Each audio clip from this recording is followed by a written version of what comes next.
AP మంత్రివర్గ ప్రమాణ స్వీకారం సమయంలో ఏకంగా పవన్ కళ్యాణ్ కు పాదాభివందనం చేశారు లోకేష్. వద్దని వారించినా ఆయన వినలేదు. పవన్ కారుని తాకి ఆశీర్వచనం తీసుకున్నారు. అప్పట్లో ఈ ఘటన వైరల్ గా మారింది.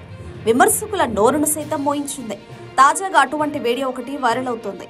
ఎయిర్పోర్ట్ లో పరస్పరం ఎదురుపడిన పవన్ లోకేష్ ఆత్మీయ ఆలింగనం వీడియో ఒకటి సోషల్ మీడియాలో తెగ వైరల్ అవుతోంది. బంధం అంటే ఇది కదా అని ట్యాగ్ జత చేసి సోషల్ మీడియాలో పోస్టు పెట్టారు. తాజాగా గన్నవరం ఎయిర్పోర్ట్ లో పవన్ కళ్యాణ్, మంత్రి లోకేష్ ఎదురుపడ్డారు. ఈ క్రమంలో ఇద్దరు నేతలు పరస్పర నమస్కారం చేసుకున్నారు. ఆత్మీయ ఆలింగనం చేసుకున్నారు. మొదటి నుంచి పవన్ విషయంలో లోకేష్ గౌరవభావంగానే మెలుగుతున్నారు. గత ఏడాది చంద్రబాబు అరెస్టు సమయంలో నేరుగా రాజమండ్రి సెంట్రల్ జైలుకు వచ్చి పరామర్శించారు పవన్. వెంటనే బయటకు వచ్చి తెలుగుదేశం పార్టీతో పొత్తు పెట్టుకుంటున్నట్లు ప్రకటించారు. తానే కాదు, బీజేపీని సైతం కూటమిలోకి తెస్తానని కూడా పవన్ తేల్చి చెప్పారు. అన్నట్టుగానే ఎన్ని రకాల ఇబ్బందులు వచ్చినా పట్టించుకోలేదు. బీజేపీని తెచ్చి కూటమి కట్టారు. ఏపీలో అధికారంలోకి రావడానికి కారణమయ్యారు. అందుకే పవన్ విషయంలో చంద్రబాబుతో పాటు లోకేష్ ఒక రకమైన భావనతో నడుచుకుంటున్నారు.